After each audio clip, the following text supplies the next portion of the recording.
നമ്മളൊരു പ്രൊഡക്റ്റ് വാങ്ങുന്ന സമയത്ത് അല്ലെങ്കിൽ ഒരു സർവീസ് വാങ്ങുന്ന സമയത്ത് ഒരുപാട് പണം നൽകി വാങ്ങുക എന്നുള്ളതല്ല, ക്വാളിറ്റി അനലൈസ് ചെയ്ത് വാങ്ങുക എന്നുള്ളതാണ് ഏറ്റവും ഇമ്പോർട്ടൻ്റ് ആയിട്ടുള്ള കാര്യം. ഒരുപാട് പണം നൽകിയാൽ നമുക്ക് ക്വാളിറ്റി ലഭിച്ചു കൊള്ളണമെന്നില്ല.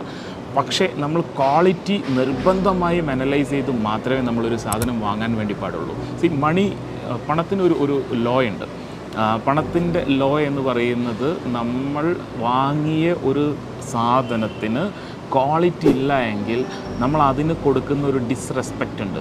അത് പണത്തിനോടാണ് ആ ഒരു ഡിസ്റെസ്പെക്റ്റ് നമ്മൾ കൊടുക്കുന്നത്. അതിനെക്കൊണ്ട് തന്നെ നമ്മളിൽ നിന്നും ആ പണം ഡിറ്റാച്ച് ചെയ്ത് പോകുന്നുണ്ടാവും. നേരെ മറിച്ച് നമ്മൾ ക്വാളിറ്റി ഇവാല്യൂട്ട് ചെയ്ത് വാങ്ങുന്ന സമയത്ത് നമ്മളെപ്പോഴും ആ ഒരു ഡിവൈസ് ആയിക്കോട്ടെ, ആ ഒരു സർവീസ് ആയിക്കോട്ടെ, അതിന് വേണ്ടിയിട്ട് നമ്മൾ അപ്രീഷിയേറ്റ് ചെയ്യുന്നുണ്ടാവും. പണത്തിനെപ്പോഴും ആ ഒരു അപ്രീസിയേഷൻ ഇഷ്ടമാണ്. അതിനെക്കൊണ്ട് തന്നെ അതുപോലെ ബൾക്ക് എമൗണ്ട് നമ്മളെ കയ്യിലേക്ക്